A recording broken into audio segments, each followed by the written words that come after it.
Hi, ஓம் சிவாய நம. So எந்தெந்த நட்சத்திரங்களில் முடி வெட்டக்கூடாதுன்றது முதல்ல பார்ப்போம். ஸோ பரணி, கிருத்திகை, திரு ஆதிரை, ஆயில்யம், மகம், பூரம், விசாகம், கேட்டை, மூலம், பூராடம், பூரட்டாதி இந்தந்த நட்சத்திரங்கள்லாம் நம்ம முடி வெட்டுறதோ, ஷேவ் பண்ணுறதோ, நகம் வெட்டுறதோ இதெல்லாம் பண்ணக்கூடாது. ஓகேங்களா? அதே மாதிரி எந்தெந்த நாளில் பண்ணக்கூடாதுன்னா செவ்வாய், வெள்ளி. அதே மாதிரி உங்கள் ராசிக்கான சூன்ய திதின்னு நான் ஆல்ரெடி ஒரு வீடியோ போட்டிருக்கேன். அதோட லிங்க்கும் நான் கீழே கொடுக்குறேன், போய் பாருங்கள். உங்கள் ராசிக்கான சூன்ய திதி அன்னைக்கும் நீங்கள் இது மூணுமே பண்ணக்கூடாது. ஓகேவா?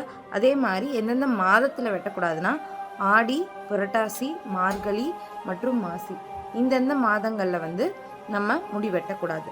ஓகேங்களா?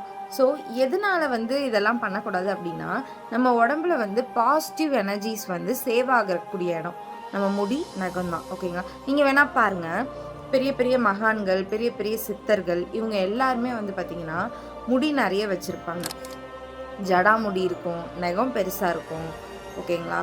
ஸோ நம்ம உடம்புல பாசிட்டிவ் வைப்ரேஷன்ஸை ஸ்டோர் பண்ணி வச்சுக்கிற இடமா தான் நம்ம முடி, நகம்லாம் இருக்குது. ஸோ அதனால தான் இதை இந்தந்த நாள்லலாம் பண்ணக்கூடாதுன்றது சொல்லியிருக்காங்க.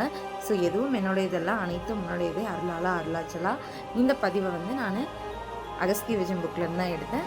ஸோ சிவாய நமக. நன்றி.